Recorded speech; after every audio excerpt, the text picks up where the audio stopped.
इस वीडियो में blood pressure से जुड़े कॉमन बट कंफ्यूजिंग सवालों को समझने की कोशिश करेंगे। हमारी बॉडी एक्चुअली बीपी को कैसे बैलेंस करती है? कुछ लोगों का बीपी पूरी जिंदगी नॉर्मल क्यों रहता है? क्या हाई बीपी सिर्फ लाइफस्टाइल की बीमारी है? लाइफस्टाइल की वजह से बीपी धीरे धीरे क्यों बढ़ने लगता है? क्या पतले लोगों को भी हाई बीपी हो सकता है? सोल्ट, स्ट्रेस और स्लीप बीपी को कैसे इफेक्ट करते हैं? सबसे इम्पोर्टेंट सवाल, क्या बीपी कभी कंप्लीटली क्योर हो सकता है? हमारी बॉडी एक्चुअली बीपी को कैसे बैलेंस करती है? बीपी का जो बैलेंस होता है वो बहुत ही कॉम्प्लेक्स हार्मोनल और नर्वस सिस्टम के बैलेंस पर टिका होता है। नर्वस सिस्टम में ऑटोनोमिक नर्वस सिस्टम एक इनवॉलंटरी सिस्टम होता है जिसमें हमें सोचना नहीं होता कि ब्रीदिंग चल रही है या बीपी कितना चल रहा है। इसके दो पार्ट्स होते हैं, सिंपैथेटिक और parasympathetic. Sympathetic nervous system fight और फ्लाइट है। जब ऑक्सीजन रिक्वायरमेंट ज्यादा हो जाती है तो बीपी बढ़ जाता है, ब्रीदिंग बढ़ जाती है। इसके अपोजिट पैरासिम्पैथेटिक रेस्ट और डाइजेस्ट का सिस्टम है जिसमें बीपी कम हो जाता है और ब्रीदिंग कम हो जाती है। ऑटोनोमिक नर्वस सिस्टम के साथ साथ हार्मोनल सिस्टम भी बीपी के बैलेंस में इम्पोर्टेंट रोल प्ले करता है। हार्मोन्स लाइक थायराइड मेटाबॉलिज्म को बढ़ाकर बीपी को बढ़ाती हैं और किडनी में renin, angiotensin, aldosterone sympathetic system BP को बढ़ाता है। ब्लड वेसल्स के अंदर नाइट्रिक ऑक्साइड जो होता है वो बीपी को कम करता है वेसल्स को डायलेट करके। ब्लड वेसल्स को कॉन्स्ट्रिक्ट या डायलेट करके बीपी को बैलेंस में किया जाता है ऑक्सीजन रिक्वायरमेंट के अकॉर्डिंग। रिक्वायरमेंट ज्यादा हो तो बीपी ज्यादा, रिक्वायरमेंट कम हो तो बीपी कम।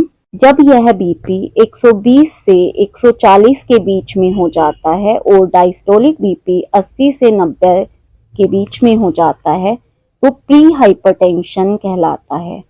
प्री हाइपरटेंशन एक ऐसी स्टेज है जिसमें अगर हम लाइफस्टाइल चेंजेस कर लेते हैं तो हम बीपी से बच सकते हैं और बीपी का पूरी तरीके से क्योर हो सकता है। किसी में बीपी बढ़ क्यों जाता है?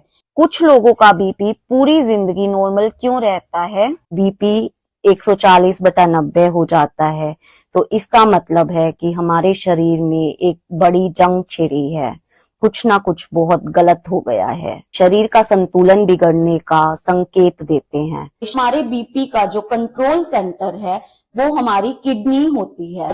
किडनी में मैकुला डेंसा सेल ज्यादा नमक होने के बावजूद यह डिटेक्ट कर लेता है कि नमक कम है, क्योंकि वो सेंस ही नहीं कर पाता, उसके सेंसर कमजोर हो गए हैं। तो वो क्या करता है, नमक और पानी को रोकता रहता है, ब्लड वॉल्यूम बढ़ती रहती है और सिंपैथेटिक सिस्टम को एक्टिवेट कर देता है, जिसकी वजह से आर्टरी जो है वो कंस्ट्रिक्ट कर देती है, दिल जो है बहुत तेज से धड़कता है और बहुत ज्यादा वॉल्यूम में ब्लड को पहुंचाता है, तो जिसकी वजह से ब्लड प्रेशर बढ़ जाता है, हर सिस्टम फेल होने लगता है। हाई बीपी सिर्फ लाइफस्टाइल की बीमारी है? याद रखिए, हाई ब्लड प्रेशर सिर्फ एक नंबर की खराबी नहीं है, यह आपकी किडनी के सेंसर की घबराहट, नसों में नाइट्रिक ऑक्साइड की कमी और ऑक्सीडेटिव स्ट्रेस की जंग का नतीजा है। लाइफस्टाइल की वजह से बीपी धीरे क्यों बढ़ने लगता है? नर्वस सिस्टम ओवर एक्टिव हो जाता है और सिंपैथेटिक ओवर एक्टिविटी की वजह से नसों को सिकोड़ देता है। पतले लोगों को भी हाई बीपी हो सकता है। कुछ लोगों के जीन्स ऐसे होते हैं,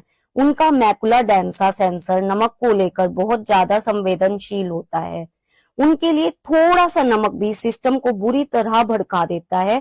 अगर उनके माता पिता को हाई ब्लड प्रेशर था तो हो सकता है उनके अंदर नाइट्रिक ऑक्साइड बनाने की कुदरती क्षमता भी कम हो। सोल्ट, स्ट्रेस और स्लीप बीपी को कैसे इफेक्ट करते हैं? ज्यादा नमक खाने से और प्रोसेस्ड फूड खाने से जो मैकुला डेंसा का सेंसर होता है वो सुस्त पड़ जाता है और उसकी वजह से रास सिस्टम ओवर फंक्शनल हो जाता है, तो यह सब इम्बैलेंस क्रिएट करता है। समझ लीजिए कि आपका शरीर बहुत जटिल है, अगर हम उसे सिंप्लीफाई करने की कोशिश करेंगे तो क्या होगा कि कम कंसेप्ट सीख के हम गलत चीजें सीख लेंगे, फिर हम अपने शरीर को हेल्प नहीं कर पाएंगे। क्या बीपी कभी कंप्लीटली क्योर हो सकता है? RAAS हमारा सिस्टम है वो ओवर एक्टिवेट हो गया है, उसे दवाइयों से रिलैक्स करे। सिर्फ दवा काफी नहीं है, आपको वजन कम करना होगा ताकि चर्बी का दबाव कम हो, रोज चलना होगा ताकि शरीर फिर से नाइट्रिक ऑक्साइड बना सके, और नमक चीनी को सीमित करना होगा ताकि किडनी के सेंसर शांत हो।